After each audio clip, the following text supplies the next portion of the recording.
जब जीवन में बिना कारण भय, घर में अशांति, काला तंत्र, भूत बाधा, तांत्रिक प्रभाव या शत्रुओं की नकारात्मक चालें बढ़ने लगें, तब यह मंत्र अत्यंत प्रभावशाली माना जाता है। भक्तों, ऐसे समय यह संकेत होता है कि नकारात्मक शक्तियां सक्रिय हो चुकी हैं और साधक को दिव्य संरक्षण की आवश्यकता है। जिस क्षण आप इस मंत्र को श्रद्धा से सुनते हैं, उसी क्षण हनुमान जी की दिव्य अग्नि शक्ति आपके चारों ओर एक अदृश्य लेकिन अचूक सुरक्षा कवच बना देती है। इस कवच के रहते हुए शत्रु का किया हर तांत्रिक प्रयास, भूत प्रेत प्रभाव और काली ऊर्जा स्वयं प्रकट होकर उसी अग्नि में भस्म होने लगती है। जो लोग आपकी उन्नति से जलते हैं, जो गुप्त रूप से आपको नुकसान पहुंचाना चाहते हैं या मन ही मन आपके लिए बुरा सोचते हैं, उनकी नकारात्मकता उल्टी पड़ने लगती है। भक्तों, 11 मुखी हनुमान जी की भक्ति न केवल तांत्रिक क्रियाओं का असर कम करती है, बल्कि आने वाली परेशानियों को भी जड़ से समाप्त करती है और साधक को संघर्ष करने की शक्ति प्रदान करती है। यदि आप चाहते हैं कि यह प्रभाव स्थायी बने, तो इस मंत्र को 108 बार श्रवण करें और यह साधना 21 से 108 दिनों तक लगातार करें। सच्चे मन से की गई यह भक्ति हनुमान जी महाराज को प्रसन्न करती है और उनका आशीर्वाद जीवन में शांति और स्थिरता लाता है। कमेंट में जय 11 मुखी हनुमान जी लिखना उनके चरणों में अर्जी लगाने के समान है। वीडियो को लाइक करें, शेयर करें और चैनल को सब्सक्राइब करें। अब हम मंत्र उच्चारण पाठ प्रारंभ करते हैं। जय श्री राम, जय बजरंगबली। ओम हम हनुमते भूत प्रेत तंत्र दोष विनाशकाय हुं फट स्वाहा।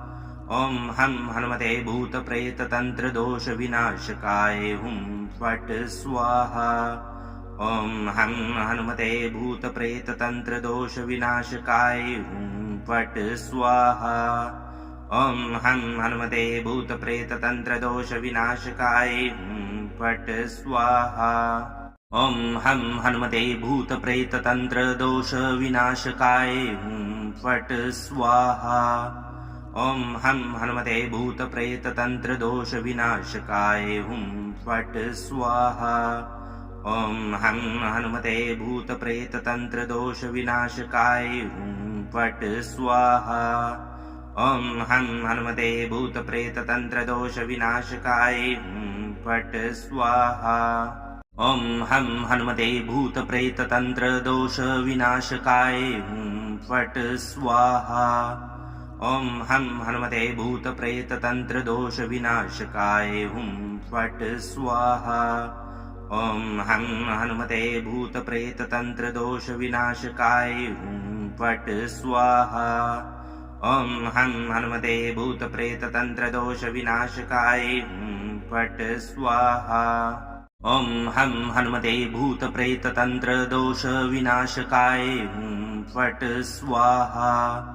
ओम हम हनुमते भूत प्रेत तंत्र दोष विनाशकाय हुं फट स्वाहा। ओम हम हनुमते भूत प्रेत तंत्र दोष विनाशकाय हुं फट स्वाहा। ओम हम हनुमते भूत प्रेत तंत्र दोष विनाशकाय हुं फट स्वाहा। ओम हम हनुमते भूत प्रेत तंत्र दोष विनाशकाय हुं फट स्वाहा। ओम हम हनुमते भूत प्रेत तंत्र दोष विनाशकाय हुं फट स्वाहा। ओम हम हनुमते भूत प्रेत तंत्र दोष विनाशकाय हुं फट स्वाहा। ओम हम हनुमते भूत प्रेत तंत्र दोष विनाशकाय हुं फट स्वाहा। ओम हम हनुमते भूत प्रेत तंत्र दोष विनाशकाय हुं फट स्वाहा। ओम हम हनुमते भूत प्रेत तंत्र दोष विनाशकाय हुं फट स्वाहा। ओम हम हनुमते भूत प्रेत तंत्र दोष विनाशकाय हुं फट स्वाहा। ओम हम हनुमते भूत प्रेत तंत्र दोष विनाशकाय हुं फट स्वाहा। ओम हम हनुमते भूत प्रेत तंत्र दोष विनाशकाय हुं फट स्वाहा। ओम हम हनुमते भूत प्रेत तंत्र दोष विनाशकाय हुं फट स्वाहा। ओम हम हनुमते भूत प्रेत तंत्र दोष विनाशकाय हुं फट स्वाहा। ओम हम हनुमते भूत प्रेत तंत्र दोष विनाशकाय हुं फट स्वाहा। ओम हम हनुमते भूत प्रेत तंत्र दोष विनाशकाय हुं फट स्वाहा। ओम हम हनुमते भूत प्रेत तंत्र दोष विनाशकाय हुं फट स्वाहा। ओम हम हनुमते भूत प्रेत तंत्र दोष विनाशकाय हुं फट स्वाहा। ॐ हं हनुमते भूतप्रेततन्त्रदोषविनाशकाय फट् स्वाहा ॐ हं हनुमते भूतप्रेततन्त्रदोषविनाशकाय फट् स्वाहा ॐ हं हनुमते भूतप्रेततन्त्रदोषविनाशकाय फट् स्वाहा ॐ हं हनुमते भूतप्रेततन्त्रदोषविनाशकाय फट् स्वाहा ॐ हं हनुमते भूतप्रेततन्त्रदोषविनाशकाय फट् स्वाहा ॐ हं हनुमते भूतप्रेततन्त्रदोषविनाशकाय फट् स्वाहा ॐ हं हनुमते भूतप्रेततन्त्रदोषविनाशकाय फट् स्वाहा ॐ हं हनुमते भूतप्रेततन्त्रदोषविनाशकाय फट् स्वाहा ॐ हं हनुमते भूतप्रेततन्त्रदोषविनाशकाय फट् स्वाहा ॐ हं हनुमते भूतप्रेततन्त्रदोषविनाशकाय फट् स्वाहा ॐ हं हनुमते भूतप्रेततन्त्रदोषविनाशकाय फट् स्वाहा ॐ हं हनुमते भूतप्रेततन्त्रदोषविनाशकाय फट् स्वाहा ॐ हं हनुमते भूतप्रेततन्त्रदोषविनाशकाय फट् स्वाहा ॐ हं हनुमते भूतप्रेततन्त्रदोषविनाशकाय फट् स्वाहा ॐ हं हनुमते भूतप्रेततन्त्रदोषविनाशकाय फट् स्वाहा ॐ हं हनुमते भूतप्रेततन्त्रदोषविनाशकाय फट् स्वाहा ॐ हं हनुमते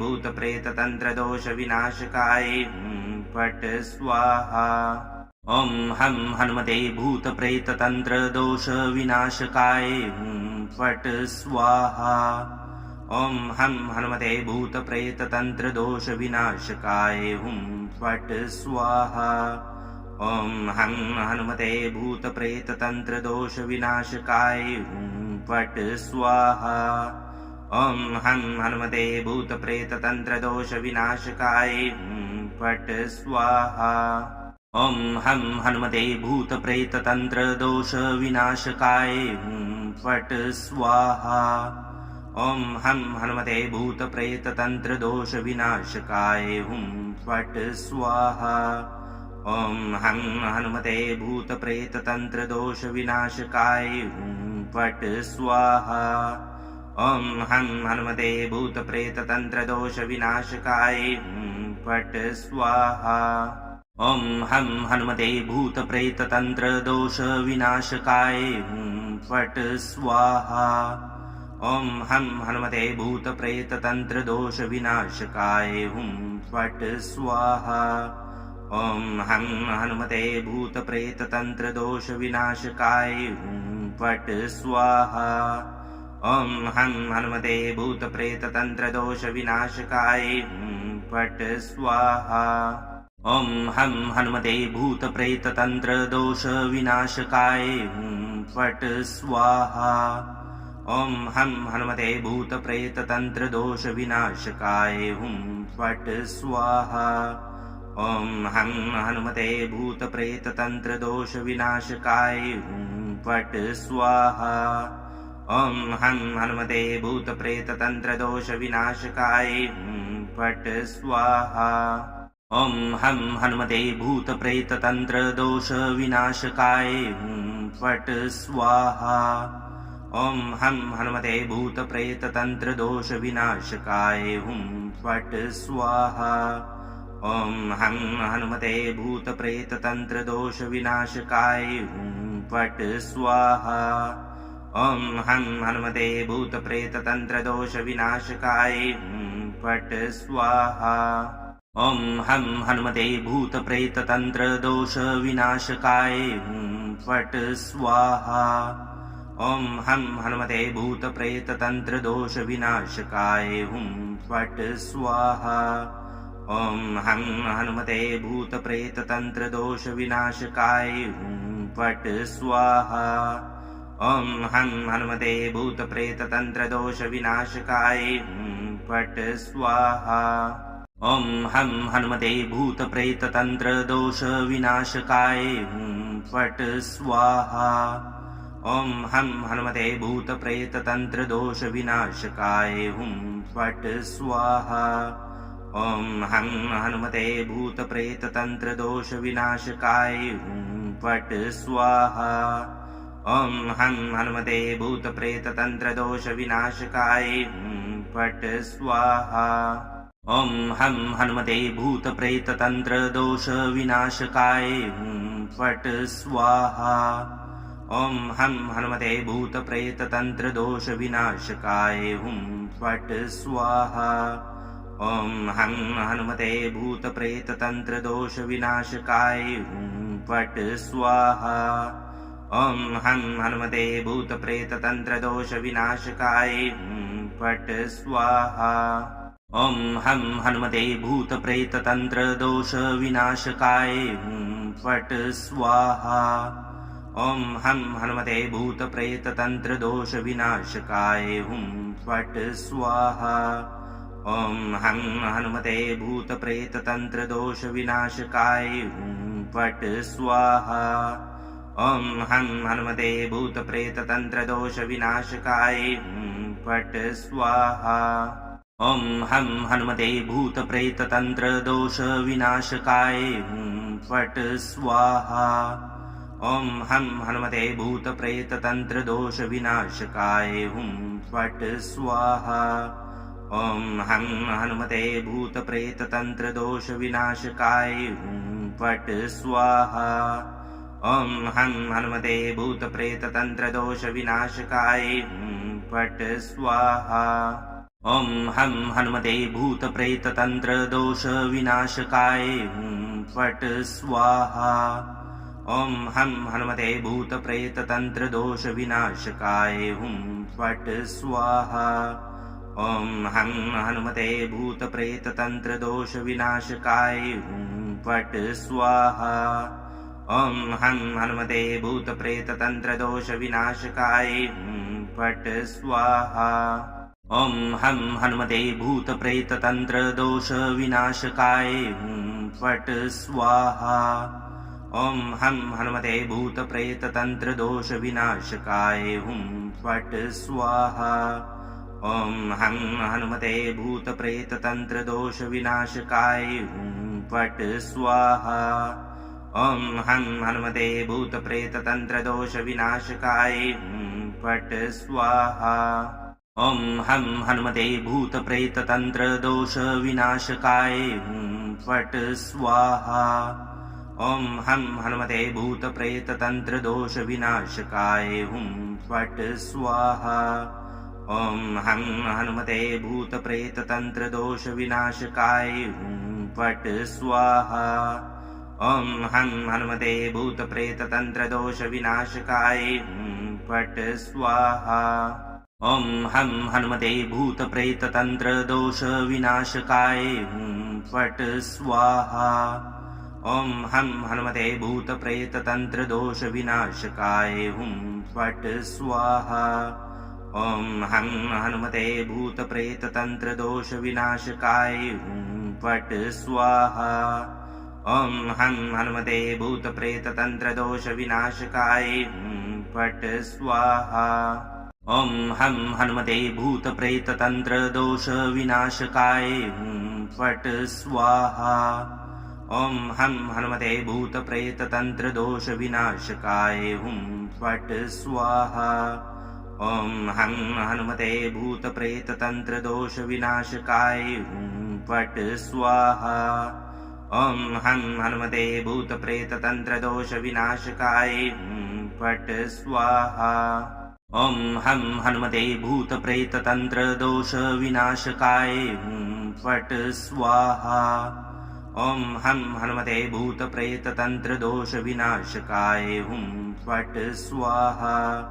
ॐ हं हनुमते भूतप्रेततन्त्रदोष विनाशकाय हुं फट् स्वाहा। ॐ हं हनुमते भूतप्रेततन्त्रदोष विनाशकाय हुं फट् स्वाहा। ॐ हं हनुमते भूतप्रेततन्त्रदोष विनाशकाय हुं फट् स्वाहा। ॐ हं हनुमते भूतप्रेततन्त्रदोषविनाशकाय हुं फट् स्वाहा ॐ हं हनुमते भूतप्रेततन्त्रदोषविनाशकाय हुं फट् स्वाहा ॐ हं हनुमते भूतप्रेततन्त्रदोषविनाशकाय हुं फट् स्वाहा ॐ हं हनुमते भूतप्रेततन्त्रदोषविनाशकाय हुं फट् स्वाहा ॐ हं हनुमते भूतप्रेततन्त्रदोषविनाशकाय हुं फट् स्वाहा ॐ हं हनुमते भूतप्रेततन्त्रदोषविनाशकाय हुं फट् स्वाहा ॐ हं हनुमते भूतप्रेततन्त्रदोषविनाशकाय हुं फट् स्वाहा ॐ हं हनुमते भूतप्रेततन्त्रदोषविनाशकाय हुं फट् स्वाहा ॐ हं हनुमते भूतप्रेततन्त्रदोषविनाशकाय हुं फट् स्वाहा ॐ हं हनुमते भूतप्रेततन्त्रदोषविनाशकाय हुं फट् स्वाहा ॐ हं हनुमते भूतप्रेततन्त्रदोषविनाशकाय हुं फट् स्वाहा ॐ हं हनुमते भूतप्रेततन्त्रदोषविनाशकाय हुं फट् स्वाहा ॐ हं हनुमते भूतप्रेततन्त्रदोषविनाशकाय हुं फट् स्वाहा ॐ हं हनुमते भूतप्रेततन्त्रदोषविनाशकाय हुं फट् स्वाहा ॐ हं हनुमते भूतप्रेततन्त्रदोषविनाशकाय हुं फट् स्वाहा ॐ हं हनुमते भूतप्रेततन्त्रदोषविनाशकाय हुं फट् स्वाहा ॐ हं हनुमते भूतप्रेततन्त्रदोषविनाशकाय हुं फट् स्वाहा ॐ हं हनुमते भूतप्रेततन्त्रदोषविनाशकाय हुं फट् स्वाहा ॐ हं हनुमते भूतप्रेततन्त्रदोषविनाशकाय हुं फट् स्वाहा ॐ हं हनुमते भूतप्रेततन्त्रदोषविनाशकाय हुं फट् स्वाहा ॐ हं हनुमते भूतप्रेततन्त्रदोषविनाशकाय हुं फट् स्वाहा ॐ हं हनुमते भूतप्रेततन्त्रदोषविनाशकाय हुं फट् स्वाहा ॐ हं हनुमते भूतप्रेततन्त्रदोषविनाशकाय हुं फट् स्वाहा ॐ हं हनुमते भूतप्रेततन्त्रदोषविनाशकाय हुं फट् स्वाहा ॐ हं हनुमते भूतप्रेततन्त्रदोषविनाशकाय हुं फट् स्वाहा ॐ हं हनुमते भूतप्रेततन्त्रदोषविनाशकाय हुं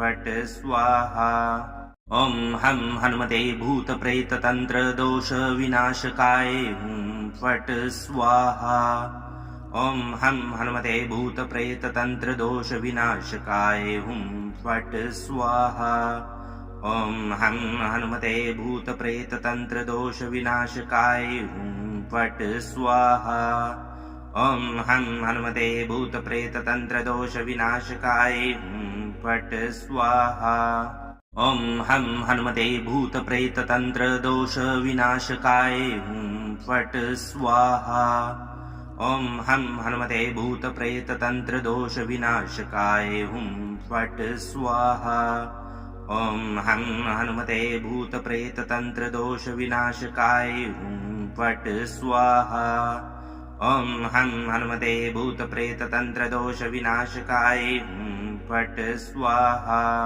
ॐ हं हनुमते भूतप्रेततन्त्रदोषविनाशकाय हुं फट् स्वाहा ॐ हं हनुमते भूतप्रेततन्त्रदोषविनाशकाय हुं फट् स्वाहा ॐ हं हनुमते भूतप्रेततन्त्रदोषविनाशकाय हुं फट् स्वाहा ॐ हं हनुमते भूतप्रेततन्त्रदोषविनाशकाय हुं फट् स्वाहा ॐ हं हनुमते भूतप्रेततन्त्रदोषविनाशकाय हुं फट् स्वाहा ॐ हं हनुमते भूतप्रेततन्त्रदोषविनाशकाय हुं फट् स्वाहा ॐ हं हनुमते भूतप्रेततन्त्रदोषविनाशकाय हुं फट् स्वाहा ॐ हं हनुमते भूतप्रेततन्त्रदोषविनाशकाय हुं फट् स्वाहा ॐ हं हनुमते भूतप्रेततन्त्रदोषविनाशकाय हुं फट् स्वाहा ॐ हं हनुमते भूतप्रेततन्त्रदोषविनाशकाय हुं फट् स्वाहा ॐ हं हनुमते भूतप्रेततन्त्रदोषविनाशकाय हुं फट् स्वाहा ॐ हं हनुमते भूतप्रेततन्त्रदोषविनाशकाय हुं फट् स्वाहा ॐ हं हनुमते भूतप्रेततन्त्रदोषविनाशकाय हुं फट् स्वाहा ॐ हं हनुमते भूतप्रेततन्त्रदोषविनाशकाय हुं फट् स्वाहा ॐ हं हनुमते भूतप्रेततन्त्रदोषविनाशकाय हुं फट् स्वाहा ॐ हं हनुमते भूतप्रेततन्त्रदोषविनाशकाय हुं फट् स्वाहा ॐ हं हनुमते भूतप्रेततन्त्रदोषविनाशकाय हुं फट् स्वाहा ॐ हं हनुमते भूतप्रेततन्त्रदोषविनाशकाय हुं फट् स्वाहा ॐ हं हनुमते भूतप्रेततन्त्रदोषविनाशकाय हुं फट् स्वाहा ॐ हं हनुमते भूतप्रेततन्त्रदोषविनाशकाय हुं फट् स्वाहा ॐ हं हनुमते भूतप्रेततन्त्रदोषविनाशकाय हुं फट् स्वाहा ॐ हं हनुमते भूतप्रेततन्त्रदोषविनाशकाय हुं फट् स्वाहा ॐ हं हनुमते भूतप्रेततन्त्रदोषविनाशकाय हुं फट् स्वाहा ॐ हं हनुमते भूतप्रेततन्त्रदोषविनाशकाय हुं फट् स्वाहा ॐ हं हनुमते भूतप्रेततन्त्रदोषविनाशकाय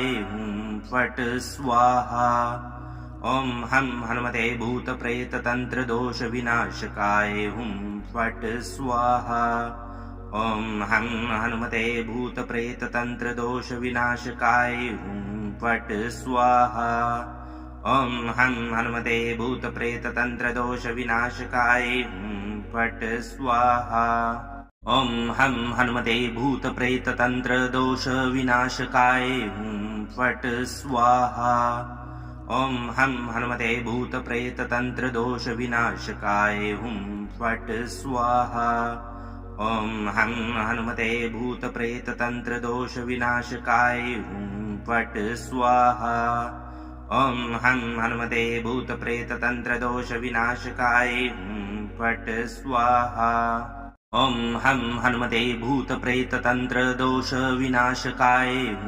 फट् स्वाहा ॐ हं हनुमते भूतप्रेततन्त्रदोषविनाशकाय हुं फट् स्वाहा ॐ हं हनुमते भूतप्रेततन्त्रदोषविनाशकाय हुं फट् स्वाहा ॐ हं हनुमते भूतप्रेततन्त्रदोषविनाशकाय हुं फट् स्वाहा ॐ हं हनुमते भूतप्रेततन्त्रदोषविनाशकाय हुं फट् स्वाहा ॐ हं हनुमते भूतप्रेततन्त्रदोषविनाशकाय हुं फट् स्वाहा ॐ हं हनुमते भूतप्रेततन्त्रदोषविनाशकाय हुं फट् स्वाहा ॐ हं हनुमते भूतप्रेततन्त्रदोषविनाशकाय हुं फट् स्वाहा ॐ हं हनुमते भूतप्रेततन्त्रदोषविनाशकाय हुं फट् स्वाहा ॐ हं हनुमते भूतप्रेततन्त्रदोषविनाशकाय हुं फट् स्वाहा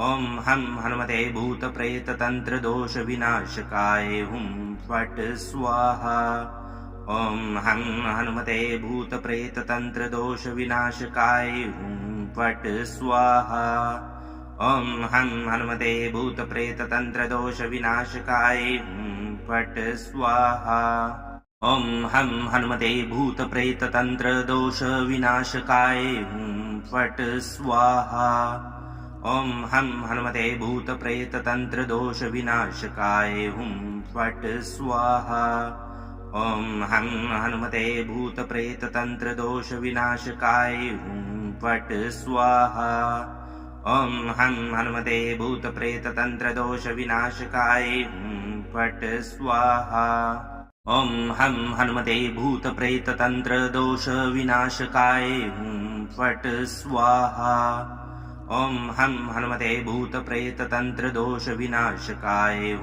फट् स्वाहा ॐ हं हनुमते भूतप्रेततन्त्रदोषविनाशकाय फट् स्वाहा ॐ हं हनुमते भूतप्रेततन्त्रदोषविनाशकाय फट् स्वाहा ॐ हं हनुमते भूतप्रेततन्त्रदोषविनाशकाय फट् स्वाहा ॐ हं हनुमते भूतप्रेततन्त्रदोषविनाशकाय फट् स्वाहा ॐ हं हनुमते भूतप्रेततन्त्रदोषविनाशकाय फट् स्वाहा ॐ हं हनुमते भूतप्रेततन्त्रदोषविनाशकाय फट् स्वाहा ॐ हं हनुमते भूतप्रेततन्त्रदोषविनाशकाय फट् स्वाहा ॐ हं हनुमते भूतप्रेततन्त्रदोषविनाशकाय फट् स्वाहा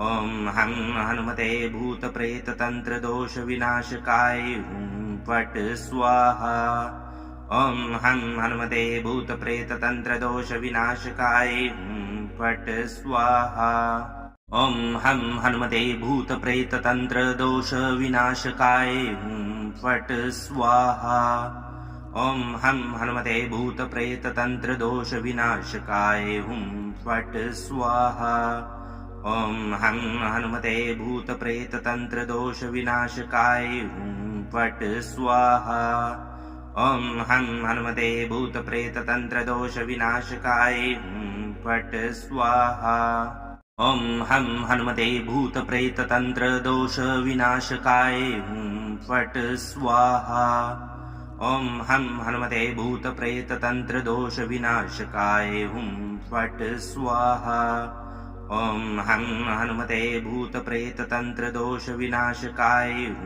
फट् स्वाहा ॐ हं हनुमते भूतप्रेततन्त्रदोषविनाशकाय फट् स्वाहा ॐ हं हनुमते भूतप्रेततन्त्रदोषविनाशकाय फट् स्वाहा ॐ हं हनुमते भूतप्रेततन्त्रदोषविनाशकाय फट् स्वाहा ॐ हं हनुमते भूतप्रेततन्त्रदोषविनाशकाय फट् स्वाहा ॐ हं हनुमते भूतप्रेततन्त्रदोषविनाशकाय फट् स्वाहा ॐ हं हनुमते भूतप्रेततन्त्रदोषविनाशकाय फट् स्वाहा ॐ हं हनुमते भूतप्रेततन्त्रदोषविनाशकाय फट् स्वाहा ॐ हं हनुमते भूतप्रेततन्त्रदोषविनाशकाय फट् स्वाहा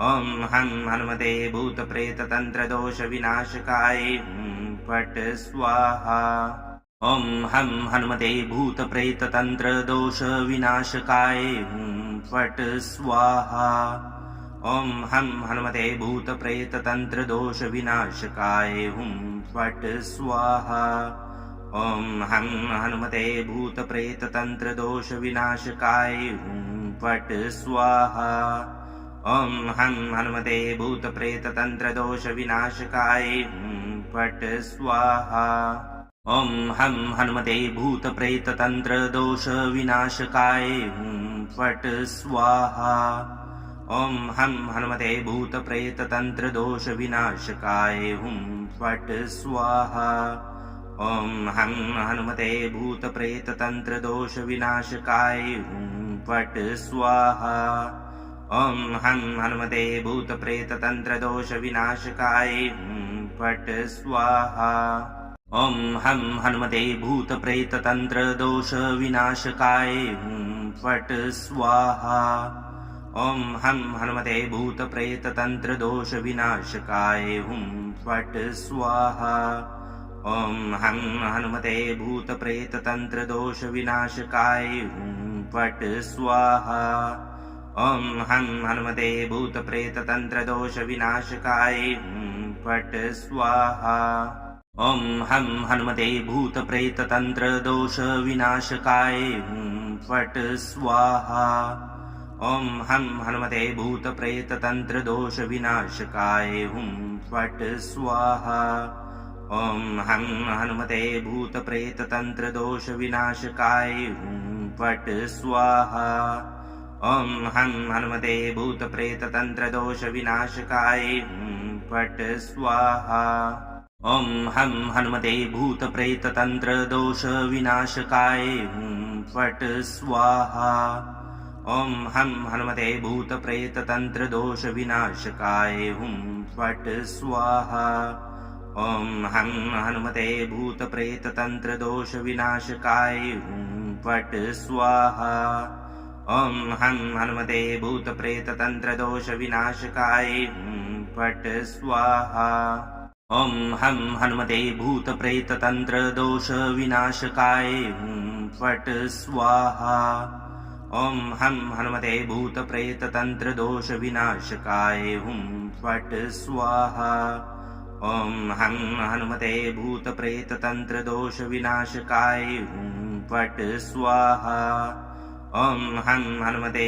भूतप्रेततन्त्रदोषविनाशकाय फट् स्वाहा ॐ हं हनुमते भूतप्रेततन्त्रदोषविनाशकाय फट् स्वाहा ॐ हं हनुमते भूतप्रेततन्त्रदोषविनाशकाय फट् स्वाहा ॐ हं हनुमते भूतप्रेततन्त्रदोषविनाशकाय फट् स्वाहा ॐ हं हनुमते भूतप्रेततन्त्रदोषविनाशकाय फट् स्वाहा ॐ हं हनुमते भूतप्रेततन्त्रदोषविनाशकाय फट् स्वाहा ॐ हं हनुमते भूतप्रेततन्त्रदोषविनाशकाय फट् स्वाहा ॐ हं हनुमते भूतप्रेततन्त्रदोषविनाशकाय फट् स्वाहा ॐ हं हनुमते भूतप्रेततन्त्रदोषविनाशकाय फट् स्वाहा ॐ हं हनुमते भूतप्रेततन्त्रदोषविनाशकाय फट् स्वाहा ॐ हं हनुमते भूतप्रेततन्त्रदोषविनाशकाय फट् स्वाहा ॐ हं हनुमते भूतप्रेततन्त्रदोषविनाशकाय फट् स्वाहा ॐ हं हनुमते भूतप्रेततन्त्रदोषविनाशकाय फट् स्वाहा ॐ हं हनुमते भूतप्रेततन्त्रदोषविनाशकाय फट् स्वाहा ॐ हं हनुमते भूतप्रेततन्त्रदोषविनाशकाय फट् स्वाहा ॐ हं हनुमते भूतप्रेततन्त्रदोषविनाशकाय फट् स्वाहा ॐ हं हनुमते भूतप्रेततन्त्रदोषविनाशकाय फट् स्वाहा ॐ हं हनुमते भूतप्रेततन्त्रदोषविनाशकाय फट् स्वाहा ॐ हं हनुमते भूतप्रेततन्त्रदोषविनाशकाय फट् स्वाहा ॐ हं हनुमते भूतप्रेततन्त्रदोषविनाशकाय फट् स्वाहा ॐ हं हनुमते भूतप्रेततन्त्रदोषविनाशकाय फट् स्वाहा ॐ हं हनुमते भूतप्रेततन्त्रदोषविनाशकाय फट् स्वाहा ॐ हं हनुमते भूतप्रेततन्त्रदोषविनाशकाय फट् स्वाहा ॐ हं हनुमते भूतप्रेततन्त्रदोषविनाशकाय फट् स्वाहा ॐ हं हनुमते भूतप्रेततन्त्रदोषविनाशकाय फट् स्वाहा ॐ हं हनुमते भूतप्रेततन्त्रदोषविनाशकाय फट् स्वाहा ॐ हं हनुमते भूतप्रेततन्त्रदोषविनाशकाय फट् स्वाहा ॐ हं हनुमते भूतप्रेततन्त्रदोषविनाशकाय फट् स्वाहा ॐ हं हनुमते भूतप्रेततन्त्रदोषविनाशकाय फट् स्वाहा ॐ हं हनुमते भूतप्रेततन्त्रदोषविनाशकाय फट् स्वाहा ॐ हं हनुमते भूतप्रेततन्त्रदोषविनाशकाय हुं फट् स्वाहा ॐ हं हनुमते भूतप्रेततन्त्रदोषविनाशकाय हुं फट् स्वाहा ॐ हं हनुमते भूतप्रेततन्त्रदोषविनाशकाय हुं फट् स्वाहा ॐ हं हनुमते भूतप्रेततन्त्रदोषविनाशकाय हुं फट् स्वाहा ॐ हं हनुमते भूतप्रेततन्त्रदोषविनाशकाय हुं फट् स्वाहा ॐ हं हनुमते भूतप्रेततन्त्रदोषविनाशकाय हुं फट् स्वाहा ॐ हं हनुमते भूतप्रेततन्त्रदोषविनाशकाय हुं फट् स्वाहा ॐ हं हनुमते भूतप्रेततन्त्रदोषविनाशकाय हुं फट् स्वाहा ॐ हं हनुमते भूतप्रेततन्त्रदोषविनाशकाय हुं फट् स्वाहा ॐ हं हनुमते भूतप्रेततन्त्रदोषविनाशकाय हुं फट् स्वाहा ॐ हं हनुमते भूतप्रेततन्त्रदोषविनाशकाय हुं फट् स्वाहा ॐ हं हनुमते भूतप्रेततन्त्रदोषविनाशकाय हुं फट् स्वाहा ॐ हं हनुमते भूतप्रेततन्त्रदोषविनाशकाय हुं फट् स्वाहा ॐ हं हनुमते भूतप्रेततन्त्रदोषविनाशकाय हुं फट् स्वाहा ॐ हं हनुमते भूतप्रेततन्त्रदोषविनाशकाय हुं फट् स्वाहा ॐ हं हनुमते भूतप्रेततन्त्रदोषविनाशकाय हुं फट् स्वाहा ॐ हं हनुमते भूतप्रेततन्त्रदोषविनाशकाय हुं फट् स्वाहा ॐ हं हनुमते भूतप्रेततन्त्रदोषविनाशकाय हुं फट् स्वाहा ॐ हं हनुमते भूतप्रेततन्त्रदोषविनाशकाय हुं फट् स्वाहा ॐ हं हनुमते भूतप्रेततन्त्रदोषविनाशकाय हुं फट् स्वाहा ॐ हं हनुमते भूतप्रेततन्त्रदोषविनाशकाय हुं फट्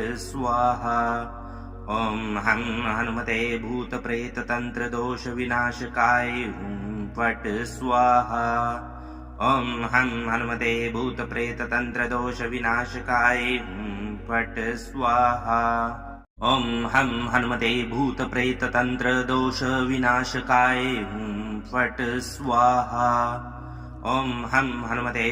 ॐ हं हनुमते भूतप्रेततन्त्रदोषविनाशकाय हुं फट् स्वाहा ॐ हं हनुमते भूतप्रेततन्त्रदोषविनाशकाय हुं फट् स्वाहा ॐ हं हनुमते भूतप्रेततन्त्रदोषविनाशकाय हुं फट् स्वाहा ॐ हं हनुमते भूतप्रेततन्त्रदोषविनाशकाय हुं फट् स्वाहा ॐ हं हनुमते भूतप्रेततन्त्रदोषविनाशकाय हुं फट् स्वाहा ॐ हं हनुमते भूतप्रेततन्त्रदोषविनाशकाय हुं फट् स्वाहा ॐ हं हनुमते भूतप्रेततन्त्रदोषविनाशकाय हुं फट् स्वाहा ॐ हं हनुमते भूतप्रेततन्त्रदोषविनाशकाय हुं फट् स्वाहा ॐ हं हनुमते भूतप्रेततन्त्रदोषविनाशकाय हुं फट् स्वाहा ॐ हं हनुमते भूतप्रेततन्त्रदोषविनाशकाय हुं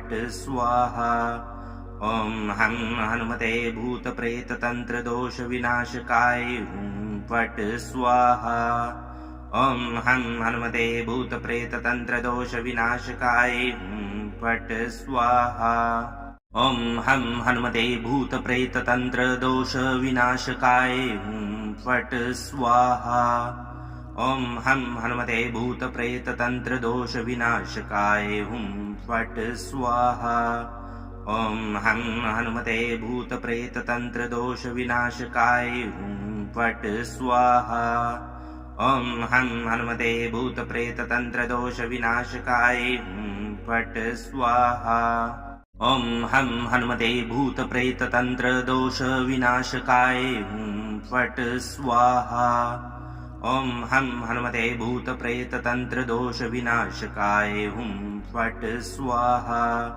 ॐ हं हनुमते भूतप्रेततन्त्रदोषविनाशकाय हुं फट् स्वाहा ॐ हं हनुमते भूतप्रेततन्त्रदोषविनाशकाय हुं फट् स्वाहा ॐ हं हनुमते भूतप्रेततन्त्रदोषविनाशकाय हुं फट् स्वाहा ॐ हं हनुमते भूतप्रेततन्त्रदोषविनाशकाय हुं फट् स्वाहा ॐ हं हनुमते भूतप्रेततन्त्रदोषविनाशकाय हुं फट् स्वाहा ॐ हं हनुमते भूतप्रेततन्त्रदोषविनाशकाय हुं फट् स्वाहा ॐ हं हनुमते भूतप्रेततन्त्रदोषविनाशकाय हुं फट् स्वाहा ॐ हं हनुमते भूतप्रेततन्त्रदोषविनाशकाय हुं फट् स्वाहा ॐ हं हनुमते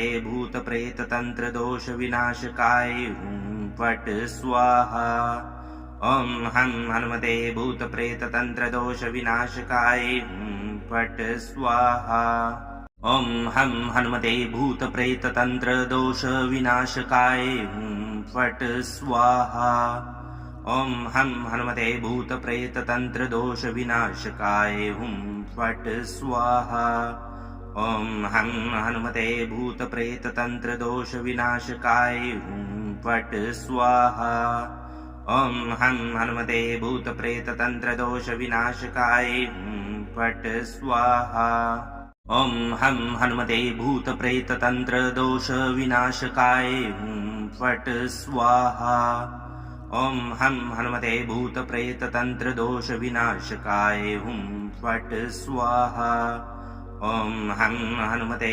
भूतप्रेततन्त्रदोषविनाशकाय हुं फट् स्वाहा ॐ हं हनुमते भूतप्रेततन्त्रदोषविनाशकाय हुं फट् स्वाहा ॐ हं हनुमते भूतप्रेततन्त्रदोषविनाशकाय हुं फट् स्वाहा ॐ हं हनुमते भूतप्रेततन्त्रदोषविनाशकाय हुं फट् स्वाहा ॐ हं हनुमते भूतप्रेततन्त्रदोषविनाशकाय हुं फट् स्वाहा ॐ हं हनुमते भूतप्रेततन्त्रदोषविनाशकाय हुं फट् स्वाहा ॐ हं हनुमते भूतप्रेततन्त्रदोषविनाशकाय हुं फट् स्वाहा ॐ हं हनुमते भूतप्रेततन्त्रदोषविनाशकाय हुं फट् स्वाहा ॐ हं हनुमते भूतप्रेततन्त्रदोषविनाशकाय हुं फट् स्वाहा ॐ हं हनुमते भूतप्रेततन्त्रदोषविनाशकाय हुं फट् स्वाहा ॐ हं हनुमते भूतप्रेततन्त्रदोषविनाशकाय हुं फट् स्वाहा ॐ हं हनुमते भूतप्रेततन्त्रदोषविनाशकाय हुं फट् स्वाहा ॐ हं हनुमते भूतप्रेततन्त्रदोषविनाशकाय हुं फट् स्वाहा ॐ हं हनुमते भूतप्रेततन्त्रदोषविनाशकाय हुं फट् स्वाहा ॐ हं हनुमते भूतप्रेततन्त्रदोषविनाशकाय हुं फट् स्वाहा ॐ हं हनुमते भूतप्रेततन्त्रदोषविनाशकाय हुं फट् स्वाहा ॐ हं हनुमते भूतप्रेततन्त्रदोषविनाशकाय हुं फट् स्वाहा ॐ हं हनुमते भूतप्रेततन्त्रदोषविनाशकाय हुं फट् स्वाहा ॐ हं हनुमते भूतप्रेततन्त्रदोषविनाशकाय हुं फट् स्वाहा ॐ हं हनुमते भूतप्रेततन्त्रदोषविनाशकाय हुं फट् स्वाहा ॐ हं हनुमते भूतप्रेततन्त्रदोषविनाशकाय हुं फट् स्वाहा ॐ हं हनुमते भूतप्रेततन्त्रदोषविनाशकाय हुं फट् स्वाहा ॐ हं हनुमते भूतप्रेततन्त्रदोषविनाशकाय हुं फट् स्वाहा ॐ हं हनुमते भूतप्रेततन्त्रदोषविनाशकाय हुं फट् स्वाहा ॐ हं हनुमते भूतप्रेततन्त्रदोषविनाशकाय हुं फट् स्वाहा ॐ हं हनुमते भूतप्रेततन्त्रदोषविनाशकाय फट् स्वाहा ॐ हं हनुमते भूतप्रेततन्त्रदोषविनाशकाय फट् स्वाहा ॐ हं हनुमते भूतप्रेततन्त्रदोषविनाशकाय फट् स्वाहा ॐ हं हनुमते भूतप्रेततन्त्रदोषविनाशकाय फट् स्वाहा ॐ हं हनुमते भूतप्रेततन्त्रदोषविनाशकाय फट् स्वाहा ॐ हं हनुमते भूतप्रेततन्त्रदोषविनाशकाय फट् स्वाहा ॐ हं हनुमते भूतप्रेततन्त्रदोषविनाशकाय फट् स्वाहा ॐ हं हनुमते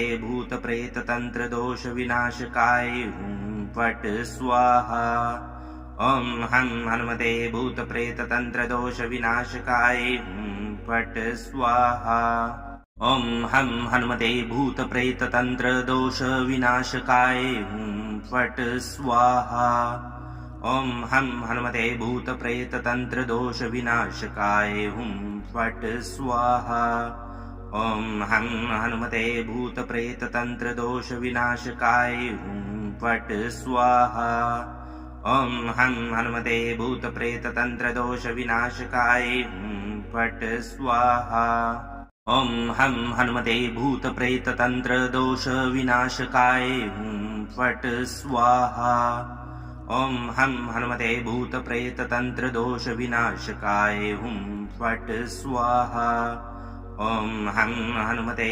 भूतप्रेततन्त्रदोषविनाशकाय फट् स्वाहा ॐ हं हनुमते भूतप्रेततन्त्रदोषविनाशकाय फट् स्वाहा ॐ हं हनुमते भूतप्रेततन्त्रदोषविनाशकाय फट् स्वाहा ॐ हं हनुमते भूतप्रेततन्त्रदोषविनाशकाय फट् स्वाहा ॐ हं हनुमते भूतप्रेततन्त्रदोषविनाशकाय फट् स्वाहा ॐ हं हनुमते भूतप्रेततन्त्रदोषविनाशकाय फट् स्वाहा ॐ हं हनुमते भूतप्रेततन्त्रदोषविनाशकाय फट् स्वाहा ॐ हं हनुमते भूतप्रेततन्त्रदोषविनाशकाय फट् स्वाहा ॐ हं हनुमते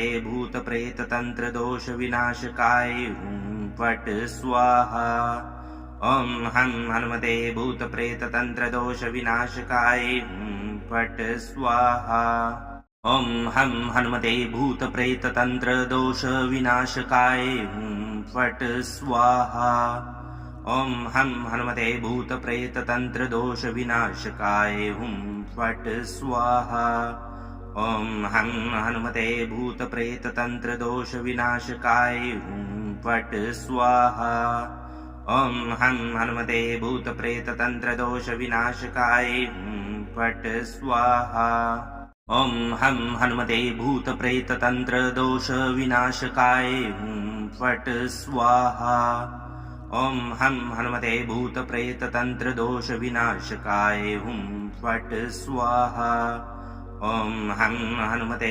भूतप्रेततन्त्रदोषविनाशकाय फट् स्वाहा ॐ हं हनुमते भूतप्रेततन्त्रदोषविनाशकाय फट् स्वाहा ॐ हं हनुमते भूतप्रेततन्त्रदोषविनाशकाय फट् स्वाहा ॐ हं हनुमते भूतप्रेततन्त्रदोषविनाशकाय फट् स्वाहा ॐ हं हनुमते भूतप्रेततन्त्रदोषविनाशकाय फट् स्वाहा ॐ हं हनुमते भूतप्रेततन्त्रदोषविनाशकाय फट् स्वाहा ॐ हं हनुमते भूतप्रेततन्त्रदोषविनाशकाय फट् स्वाहा ॐ हं हनुमते भूतप्रेततन्त्रदोषविनाशकाय फट् स्वाहा ॐ हं हनुमते भूतप्रेततन्त्रदोषविनाशकाय फट् स्वाहा ॐ हं हनुमते भूतप्रेततन्त्रदोषविनाशकाय फट् स्वाहा ॐ हं हनुमते भूतप्रेततन्त्रदोषविनाशकाय हुं फट् स्वाहा। ॐ हं हनुमते भूतप्रेततन्त्रदोषविनाशकाय हुं फट् स्वाहा। ॐ हं हनुमते भूतप्रेततन्त्रदोषविनाशकाय हुं फट् स्वाहा। ॐ हं हनुमते भूतप्रेततन्त्रदोषविनाशकाय हुं फट् स्वाहा। ॐ हं हनुमते भूतप्रेततन्त्रदोषविनाशकाय हुं फट् स्वाहा। ॐ हं हनुमते भूतप्रेततन्त्रदोषविनाशकाय हुं फट् स्वाहा। ॐ हं हनुमते भूतप्रेततन्त्रदोषविनाशकाय हुं फट् स्वाहा। ॐ हं हनुमते भूतप्रेततन्त्रदोषविनाशकाय हुं फट् स्वाहा। ॐ हं हनुमते भूतप्रेततन्त्रदोषविनाशकाय हुं फट् स्वाहा। ॐ हं हनुमते भूतप्रेततन्त्रदोषविनाशकाय हुं फट् स्वाहा। ॐ हं हनुमते भूतप्रेततन्त्रदोषविनाशकाय हुं फट् स्वाहा। ॐ हं हनुमते भूतप्रेततन्त्रदोषविनाशकाय हुं फट् स्वाहा। ॐ हं हनुमते भूतप्रेततन्त्रदोषविनाशकाय हुं फट् स्वाहा। ॐ हं हनुमते भूतप्रेततन्त्रदोषविनाशकाय हुं फट् स्वाहा। ॐ हं हनुमते भूतप्रेततन्त्रदोषविनाशकाय हुं फट् स्वाहा। ॐ हं हनुमते भूतप्रेततन्त्रदोषविनाशकाय हुं फट् स्वाहा। ॐ हं हनुमते भूतप्रेततन्त्रदोषविनाशकाय हुं फट् स्वाहा। ॐ हं हनुमते भूतप्रेततन्त्रदोषविनाशकाय हुं फट् स्वाहा। ॐ हं हनुमते भूतप्रेततन्त्रदोषविनाशकाय हुं फट् स्वाहा। ॐ हं हनुमते भूतप्रेततन्त्रदोषविनाशकाय हुं फट् स्वाहा। ॐ हं हनुमते भूतप्रेततन्त्रदोषविनाशकाय हुं फट् स्वाहा।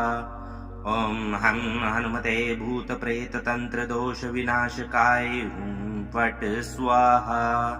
ॐ हं हनुमते भूतप्रेततन्त्रदोषविनाशकाय हुं फट् स्वाहा। ॐ हं हनुमते भूतप्रेततन्त्रदोषविनाशकाय हुं फट् स्वाहा। ॐ हं हनुमते भूतप्रेततन्त्रदोषविनाशकाय हुं फट् स्वाहा। ॐ हं हनुमते भूतप्रेततन्त्रदोषविनाशकाय हुं फट् स्वाहा। ॐ हं हनुमते भूतप्रेततन्त्रदोषविनाशकाय हुं फट् स्वाहा। ॐ हं हनुमते भूतप्रेततन्त्रदोषविनाशकाय हुं फट् स्वाहा। ॐ हं हनुमते भूतप्रेततन्त्रदोषविनाशकाय हुं फट् स्वाहा। ॐ हं हनुमते भूतप्रेततन्त्रदोषविनाशकाय हुं फट् स्वाहा। ॐ हं हनुमते भूतप्रेततन्त्रदोषविनाशकाय हुं फट् स्वाहा। ॐ हं हनुमते भूतप्रेततन्त्रदोषविनाशकाय हुं फट् स्वाहा। ॐ हं हनुमते भूतप्रेततन्त्रदोषविनाशकाय हुं फट् स्वाहा। ॐ हं हनुमते भूतप्रेततन्त्रदोषविनाशकाय हुं फट् स्वाहा। ॐ हं हनुमते भूतप्रेततन्त्रदोषविनाशकाय हुं फट् स्वाहा। ॐ हं हनुमते भूतप्रेततन्त्रदोषविनाशकाय हुं फट् स्वाहा। ॐ हं हनुमते भूतप्रेततन्त्रदोषविनाशकाय हुं फट् स्वाहा।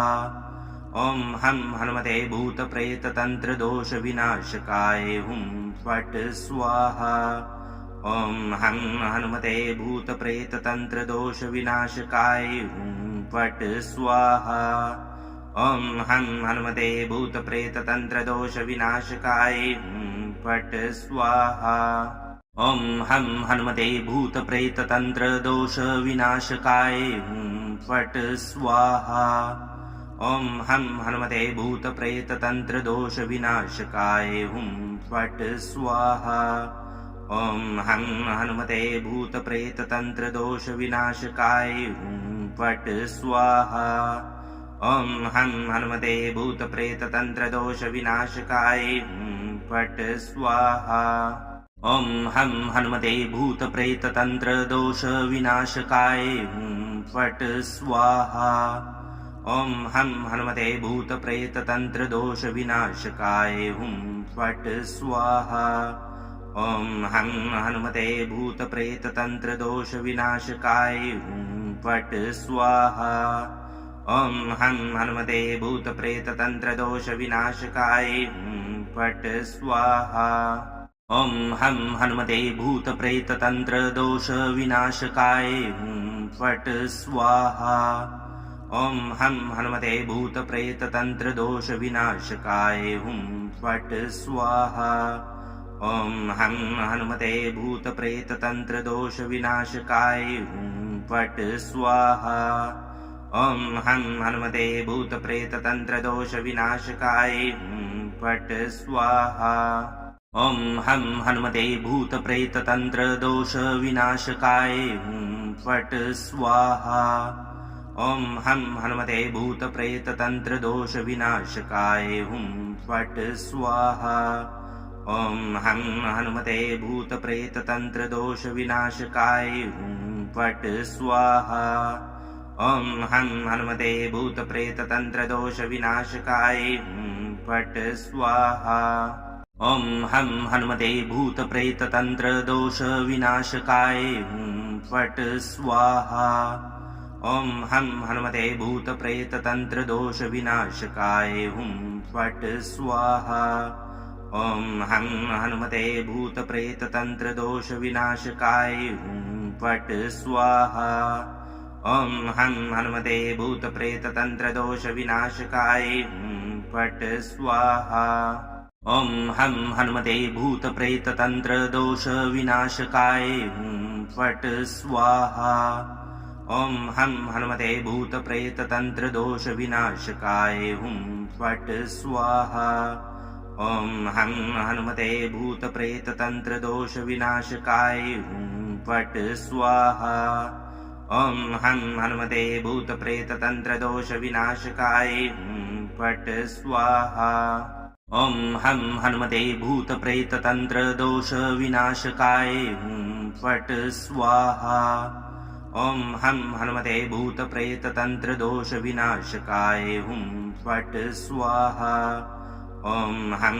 हनुमते भूतप्रेततन्त्रदोषविनाशकाय हुं फट् स्वाहा ॐ हं हनुमते भूतप्रेततन्त्रदोषविनाशकाय हुं फट् स्वाहा ॐ हं हनुमते भूतप्रेततन्त्रदोषविनाशकाय हुं फट् स्वाहा ॐ हं हनुमते भूतप्रेततन्त्रदोषविनाशकाय हुं फट् स्वाहा ॐ हं हनुमते भूतप्रेततन्त्रदोषविनाशकाय हुं फट् स्वाहा ॐ हं हनुमते भूतप्रेततन्त्रदोषविनाशकाय हुं फट् स्वाहा ॐ हं हनुमते भूतप्रेततन्त्रदोषविनाशकाय हुं फट् स्वाहा ॐ हं हनुमते भूतप्रेततन्त्रदोषविनाशकाय हुं फट् स्वाहा ॐ हं हनुमते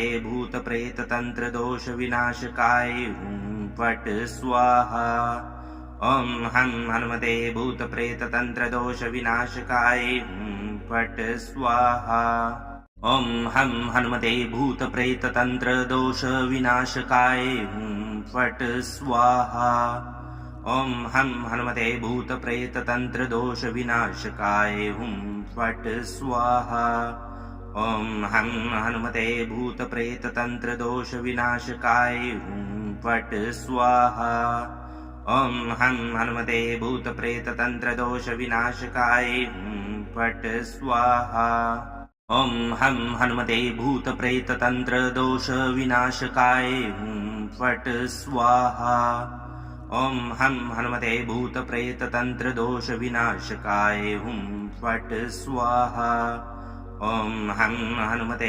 भूतप्रेततन्त्रदोषविनाशकाय हुं फट् स्वाहा ॐ हं हनुमते भूतप्रेततन्त्रदोषविनाशकाय हुं फट् स्वाहा ॐ हं हनुमते भूतप्रेततन्त्रदोषविनाशकाय हुं फट् स्वाहा ॐ हं हनुमते भूतप्रेततन्त्रदोषविनाशकाय हुं फट् स्वाहा ॐ हं हनुमते भूतप्रेततन्त्रदोषविनाशकाय हुं फट् स्वाहा ॐ हं हनुमते भूतप्रेततन्त्रदोषविनाशकाय हुं फट् स्वाहा ॐ हं हनुमते भूतप्रेततन्त्रदोषविनाशकाय हुं फट् स्वाहा ॐ हं हनुमते भूतप्रेततन्त्रदोषविनाशकाय हुं फट् स्वाहा ॐ हं हनुमते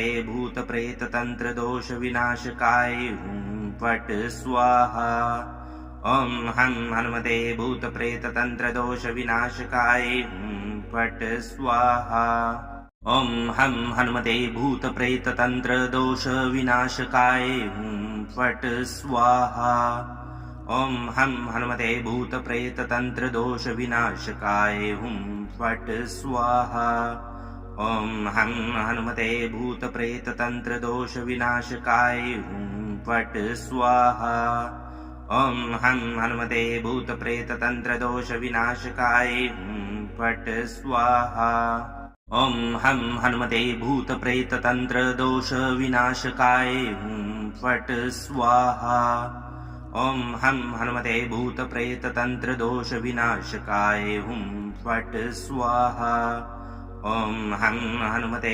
भूतप्रेततन्त्रदोषविनाशकाय हुं फट् स्वाहा ॐ हं हनुमते भूतप्रेततन्त्रदोषविनाशकाय हुं फट् स्वाहा ॐ हं हनुमते भूतप्रेततन्त्रदोषविनाशकाय हुं फट् स्वाहा ॐ हं हनुमते भूतप्रेततन्त्रदोषविनाशकाय हुं फट् स्वाहा ॐ हं हनुमते भूतप्रेततन्त्रदोषविनाशकाय हुं फट् स्वाहा ॐ हं हनुमते भूतप्रेततन्त्रदोषविनाशकाय हुं फट् स्वाहा ॐ हं हनुमते भूतप्रेततन्त्रदोषविनाशकाय हुं फट् स्वाहा ॐ हं हनुमते भूतप्रेततन्त्रदोषविनाशकाय हुं फट् स्वाहा ॐ हं हनुमते भूतप्रेततन्त्रदोषविनाशकाय हुं फट् स्वाहा ॐ हं हनुमते भूतप्रेततन्त्रदोषविनाशकाय हुं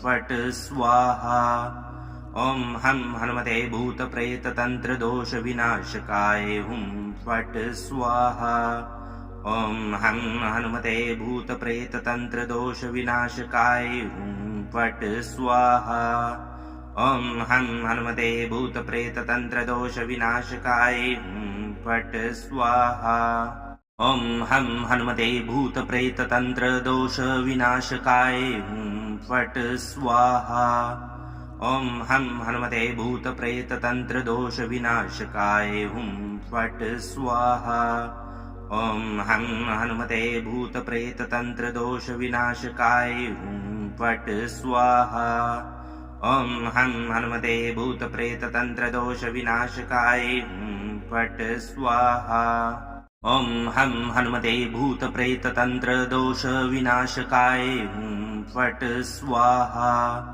ॐ हं हनुमते भूतप्रेततन्त्रदोषविनाशकाय हुं फट् स्वाहा ॐ हं हनुमते भूतप्रेततन्त्रदोषविनाशकाय हुं फट् स्वाहा ॐ हं हनुमते भूतप्रेततन्त्रदोषविनाशकाय हुं फट् स्वाहा ॐ हं हनुमते भूतप्रेततन्त्रदोषविनाशकाय हुं फट् स्वाहा ॐ हं हनुमते भूतप्रेततन्त्रदोषविनाशकाय हुं फट् स्वाहा ॐ हं हनुमते भूतप्रेततन्त्रदोषविनाशकाय हुं फट् स्वाहा ॐ हं हनुमते भूतप्रेततन्त्रदोषविनाशकाय फट् स्वाहा ॐ हं हनुमते भूतप्रेततन्त्रदोषविनाशकाय फट् स्वाहा ॐ हं हनुमते भूतप्रेततन्त्रदोषविनाशकाय